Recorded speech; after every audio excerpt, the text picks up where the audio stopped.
100. That's right, it is 0700 and here we go. My video's doing that thing where it clips around a bit, so crap. Let me disable a few things and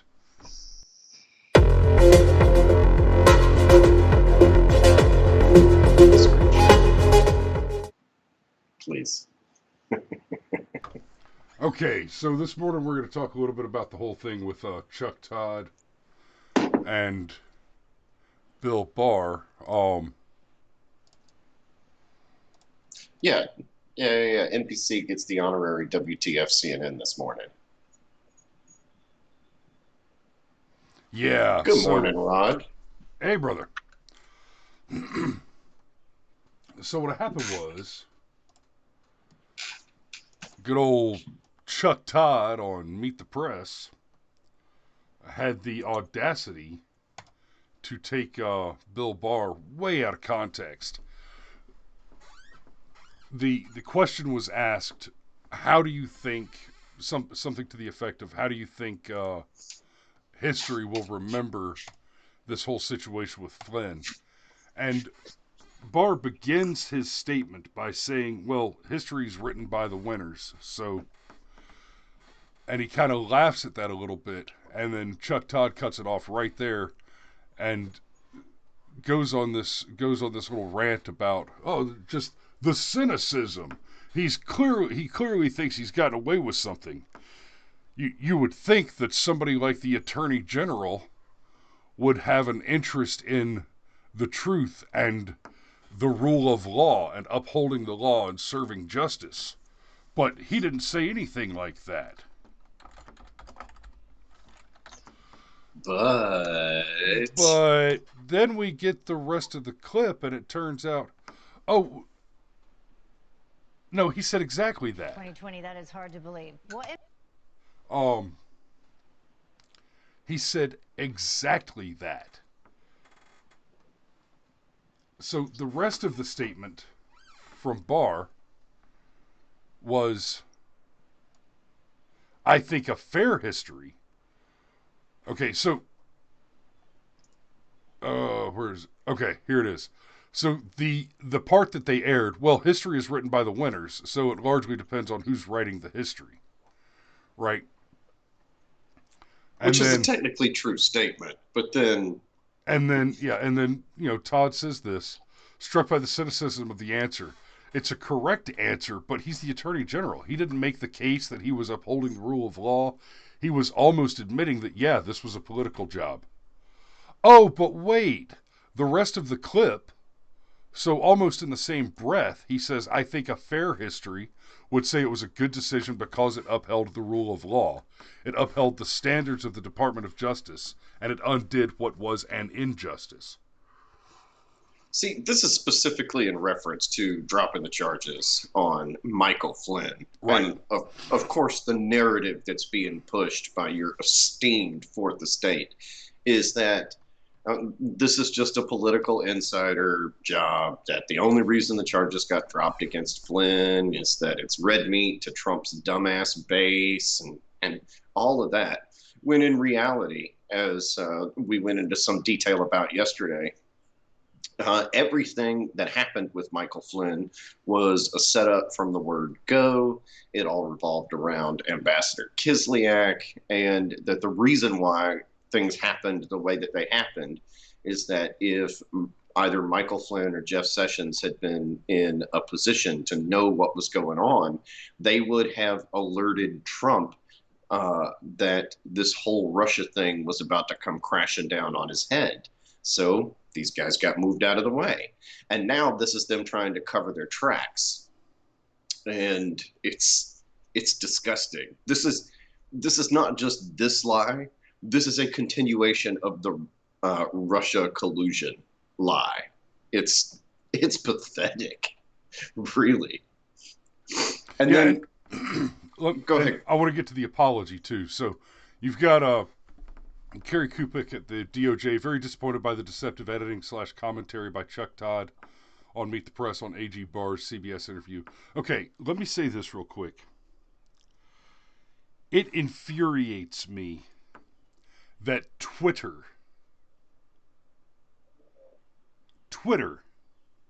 is news. That said, the facts are these. Um, just this is a little departure from the topic. The facts are these.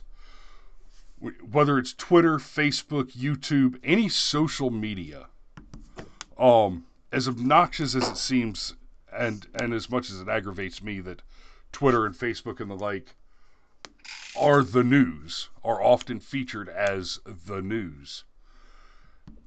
Well, quite simply, this is basically a transcript of a conversation between important parties. So if you've got the president and some senator tweeting back and forth, well, that's a written record of an official conversation. Um, there are a lot of additional reasons to be frustrated about the handling of that in particular. Uh, Many of which include mere facts like this conversation should probably be classified for official use only. But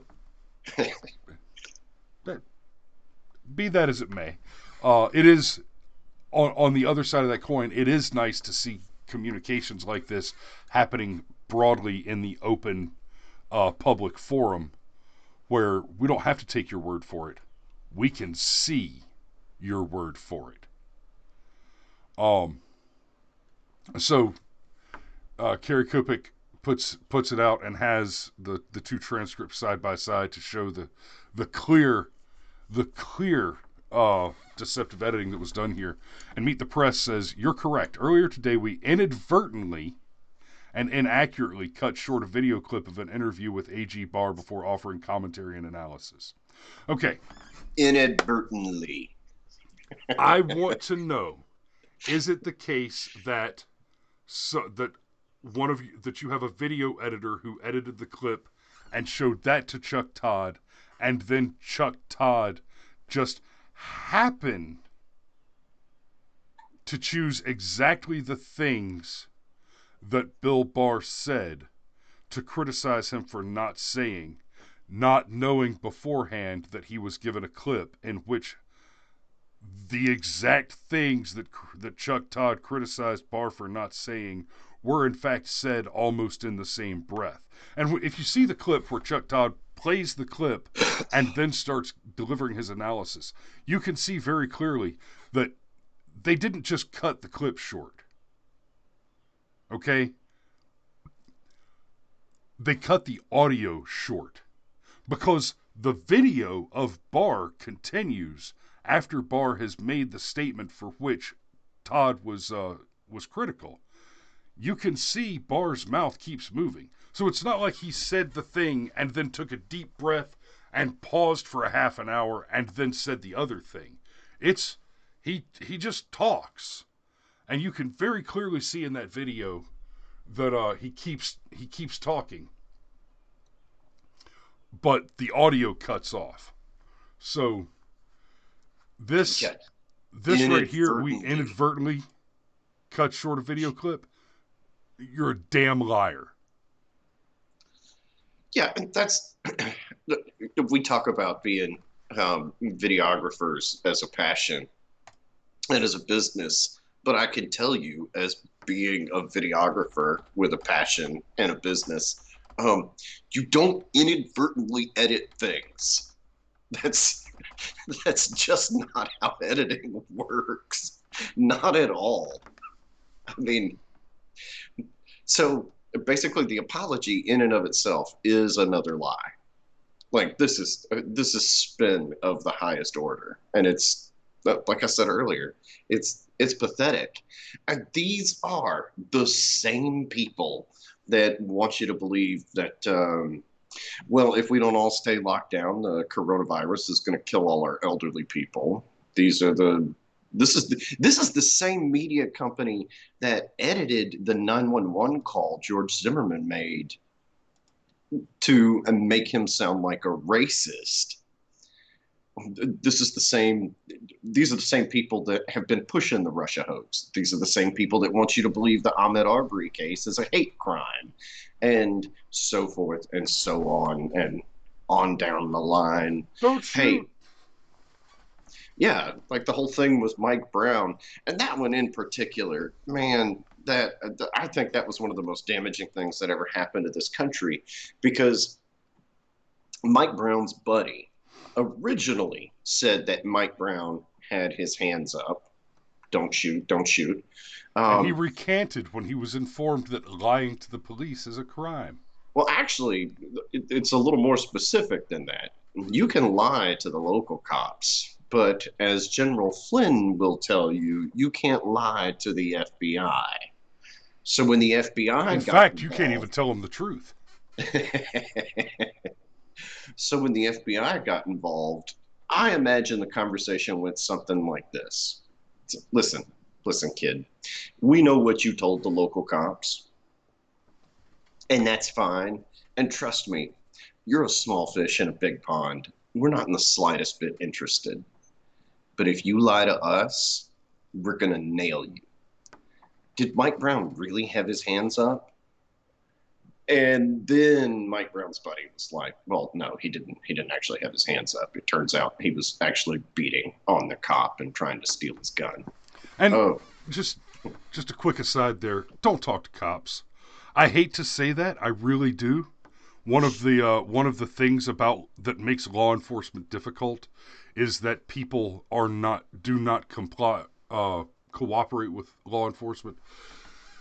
But as we have seen very clearly from several cases, not least of which is the Flynn case, there are enough corrupt cops that if you believe we need to remain on lockdown for a disease that has a 99% survival rate, and you don't believe that your chances of running into a dirty cop that's going to end your life are sufficient to warrant precaution, you're a damn fool. You have a better chance of being wrapped up by a dirty cop if you catch one than you do of dying from the coronavirus if you catch one. So do your best to do your best, but the answer to every question a cop ever asks you is lawyer. Not I want my, not get me a. No, no. One word, lawyer. Now, that said, I wasn't going to pull up this clip because we thought we had determined that the problem with my video camera the other day was running clips. But either that's not the case or we already have the problem, so hell with it. I found it. Here's back the run. on this decision. How do you think it will be written? Well, history's written by the winner, so it largely depends on who's writing the history. I was struck. Okay, I'm going to do that one more time, and I want you to watch closely. When the audio stops coming from Barr, his mouth is still moving. Who's writing the history? I was struck, Peggy, by the cynicism of the answer. It's a correct answer, but he's the Attorney General. He didn't make the case that he was upholding the rule of law. He was almost admitting that, yeah, this is a political job. When history looks back on this decision, how do you think it will be written? Well, history's written by the winner, so it largely depends on who's writing the history. But I think a fair history would say it was a good decision because it upheld the rule of law. And there's the rest of it. It upheld the standards of the Department of Justice, and it undid what was. He was almost admitting that answer, but he's the Attorney General. He didn't make the case that he was upholding the rule of law. He was almost law. It upheld the standards of the Department of Justice. A good decision because it upheld the rule of law. It helped. Okay. I think we've done it enough. Wrong button. That's pretty cut and dry right there. Chuck Todd's not mistaken. He's a liar. yeah, like this was not an error. You don't whenever you've got anything that is highly produced, like a television show, a news broadcast, A SpaghettiOs a film. Hollywood movie. Well played. I'm waiting on that second one to come out. Just wink, wink, nudge, nudge. Anyhow, but Yeah. whenever you have anything that's highly produced, even a radio show. I mean, you've got a small team of people that help put these things together. And when you're moving on to a Sunday show like Meet the Press, there's a minimum of 24 people that are going to help put that show together. And so 24 people all just whoops, didn't realize that we got this one completely wrong. No, no, shut up. No, that's not what happened here.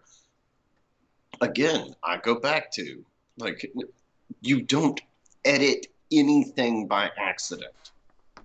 That is not how video editing works, period. No. Like even bad edits are done very deliberately.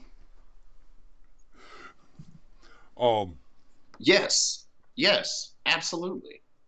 and the problem And of that's not course to with say that, go ahead. deceptive with media lying like this, they count on you being stupid. They count on you never seeing a retraction, because what they'll do, they do it too often for it to be an accident. They lie. They say hands up, don't shoot. They say white Hispanic, right? They say Covington kids attacked respectable, esteemed native elder. They make a statement which is false, and then they print a retraction on page 7 at the bottom in small print, so that later when they get called on their bullshit, they can point at it and say, "Oh no, it was just a mistake, and we corrected ourselves." 10% of the people that saw the lie might see the retraction, and you're counting on that. That's, you know that to be the case, and you count on it because you're damn Well, this is why the liars. left, well, this is part of why the left has worked so hard to co opt Silicon Valley. It's why the adpocalypse has happened multiple times at YouTube, because guys like Steven Crowder, for example, with his millions of subscribers and whatnot, he kind of humorously gives you the rest of the story, as it were. And so, well, gosh, no, no, no, we can't have that happen, because now people can make up their own mind. In fact, in a lot of ways, it was YouTube with the Covington kids in particular that blew that whole narrative up, because everybody's got an iPhone now. Everybody knows that when something's going down, the thing to do is to whip your phone out and see if you can record it. So there was hours of video available showing the black Israelites like cussing people out and making threats, and that these kids were actually they acted more mature in the situation than I probably would have. Truthfully, it says something to the nature of their character. But no, what you saw in Yeah, the news I'm pretty sure media. 17-year-old Lowry would have punched him in the face. And Oh, that's not something about me being brash and tough or something. I remember the sort of impulse control that 17-year-old. I threw a cheeseburger and hit somebody in the face with it on stage in a Grease performance. Who was that somebody? that was Ben Dawkins. Bless him. And he didn't break character. He blew right through it. Ooh, but Miss Thorne talked to us, didn't she? She did. I shouldn't have done it. I regretted it before it even hit him. But That's okay.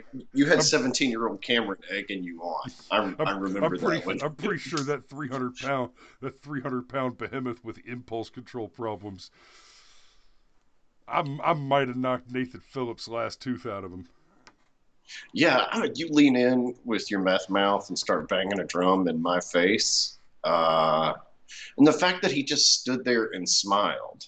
But because he was wearing a MAGA hat and because we've got this false narrative about, well, all Trump supporters are secretly low-key racist, don't you know? That's the real reason that got him elected. And forget the fact that approximately 8 million votes that went for Obama also went for Donald Trump. Forget that. No, no, no. Let's just sweep that under the rug. But no, because Orange Man Bad colluded with Russia and hates black people. Nick Sandman? Yeah, Nick Sandman Yeah. was a racist little troll that was antagonizing Nathan Phillips. And yeah, like, yeah, I'm honestly beginning to wonder when the last time a major news corporation actually told the truth. And at the very least, even if they didn't tell the truth, if they were at least honest about their own personal bias.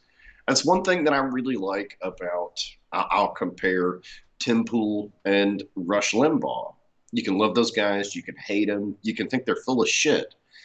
But what they do is they tell you exactly where their bias lies. They wear it on their sleeve so you can take everything they say with a pinch of salt and decide for yourself if they're telling the truth. Chuck Todd, man, what a piece of shit. Just admit the fact that you're mad that the Hildebeest lost and the Orange Man won. Just admit it. That's the only way you're really going to get credibility back. Yeah. The Democrat Party just needs to take a deep breath, settle down, accept that Donald Trump won the election, and for now, you have failed to end the democratic experiment. Keep trying. You know, we applaud your tenacity. But as long as there are Democrats trying to end the United States and destroy the last best hope of freedom in the world, we will fight you. How dare you? Hey, real quick before we go, my screen is going fuzzy. I can't see Rod's latest comment. Your screen is going fuzzy. Have you been drinking? It just says more straw man. Ah, That's fair. but that's about all I got this morning. I'm gonna go continue to be an essential employee. Yeah. Be safe out there, brother. And I will. y'all be safe too. We'll see you tomorrow.